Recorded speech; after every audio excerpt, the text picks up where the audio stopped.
You've seen them online and even in our own newscasts. Police sketches of criminals detectives are hoping to track down, but how's it done? 6 on Your Side's Karen Lehr shows us a behind-the-scenes look at how these talented sketch artists can create portraits from someone else's memory.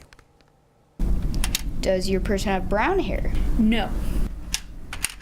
It's a concept we're familiar with from a young age. Does your person have glasses? Certain characteristics about a person's appearance can make them stand out from others. Is your person's gender a boy?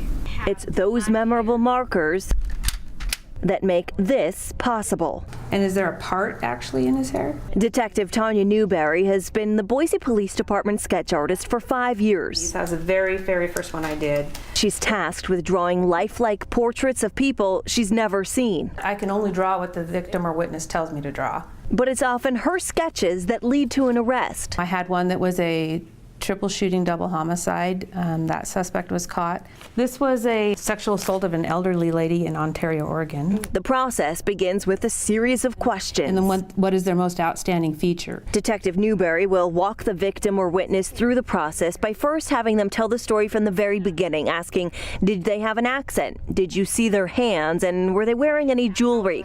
All in an effort to jog memories. And that's what you're hoping to do, whether it be a mannerism or some kind of scar or mark or something that can help identify that person. Luckily for Detective Newberry, she doesn't need to work only with verbal directions from a distraught witness. Instead, an entire book of images highlighting hundreds of mugshots dialed in on specific facial features. And then we go through this whole list of eyes and eyebrows and noses, and that way I have something to go off. So we put her to the test. What's an age range for him? She asked me all the questions she would usually ask a witness, and I described our friendly, non-criminal evening manager, Mike Sharp. Did you see his eyes?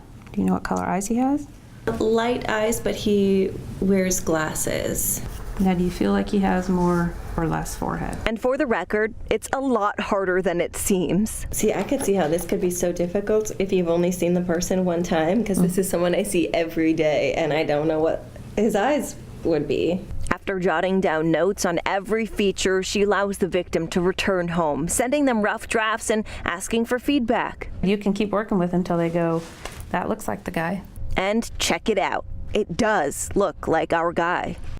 It's pretty good, right? It does, and then that's the point. You see him every day at work. And it was so hard. And you're even looking at photos, but it's 50 different sets of ears and eyebrows and noses, and it's just hard to differentiate. And especially if someone has only seen the person one time and it was a stranger, it's incredible how similar some of these images are able to look compared to the mugshots. So it's even more of a challenge for them, obviously, when someone just is passing somebody on the street. But they're trained for that, so they know what questions to ask. And yeah, and it works because they've made several arrests, and a lot of them are due in part because of her sketches. So it's pretty incredible. It is. All right, thanks, Karen.